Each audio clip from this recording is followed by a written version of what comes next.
And so if that subject comes up, I guess, I'll just watch for it.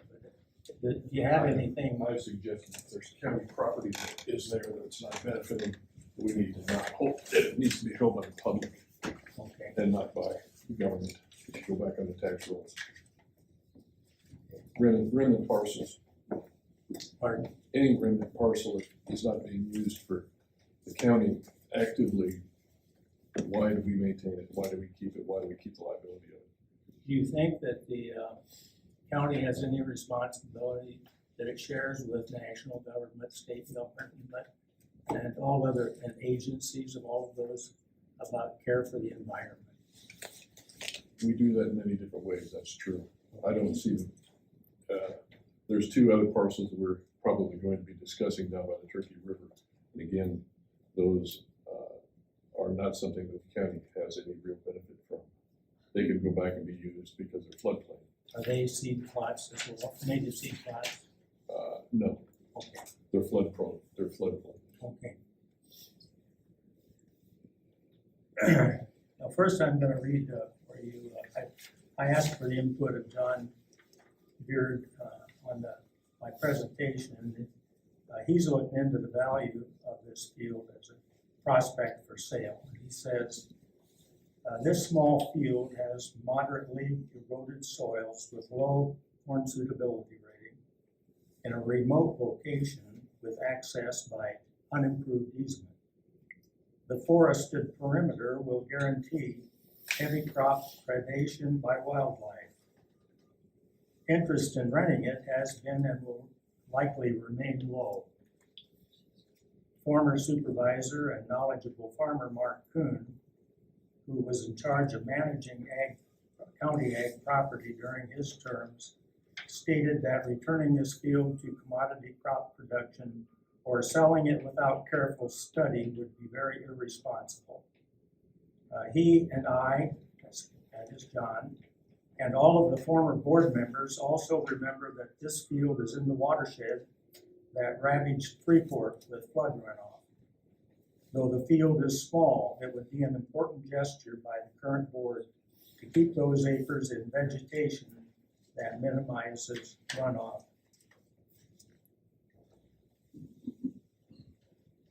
Well, I went out to look at the site as well, and the soils are not well adapted to row crop. They are good for growing CRP programs that the government sponsors, but that's about it. And that would be basically the same thing that it's in right now, only not as well enhanced as the number of different individual species as are there at the present time. I was looking at this letter that was left laying over here that some families interested in renting it for agriculture. And I noted on there they had visited the soils site, and on Beacon, and I've done the same. And I've looked at the different soil types that are on there. There's 4 soil types. And I think I have another page here.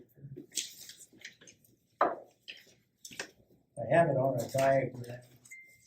Of the 4 soil types, they range from anywhere with a corn suitability rating of 10 up to, I believe it's in upper 40s, 48 maybe, or something like that.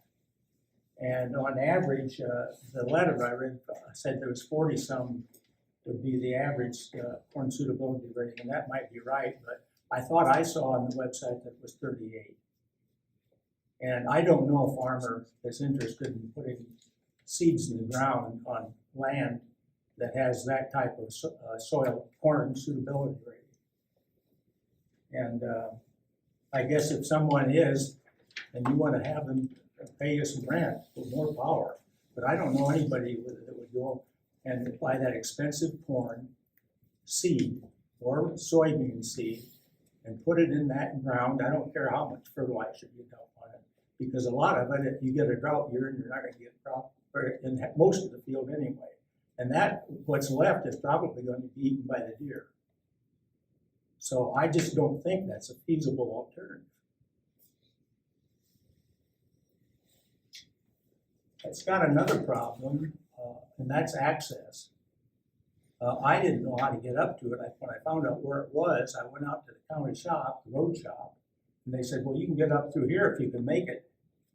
And I looked at that, and I didn't know if I could because it was icy and melting, and it was really slippery. Even with the leaves, you could get a little footing on it. It took me half hour, and I went about 100 yards laterally that seemed like 20 miles up that hill.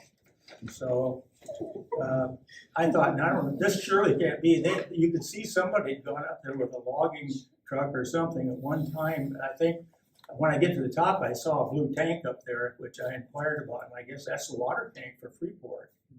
And so I'm wondering if that wasn't the construction where they went up through there, did their construction to the water tank.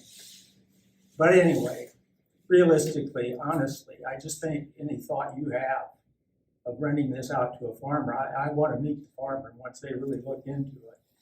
And I'll admire them, but I will not appreciate what they'll do to the prairie. I just in the bottom of my heart, I cannot understand. And I'm speaking to you from my guts. I don't see how we can do that. I brought another little, this is a little outline I made for the day. I started putting materials in it. These are the grandchildren of my wife's sister. And we had a farm down by Fayette, as I've said before. We had quite a lot of prairie, and we had fire breaks that I mowed regularly around them. And so every year, her family, extended family, they'd all come up, and that was their highlight of the year, the kids.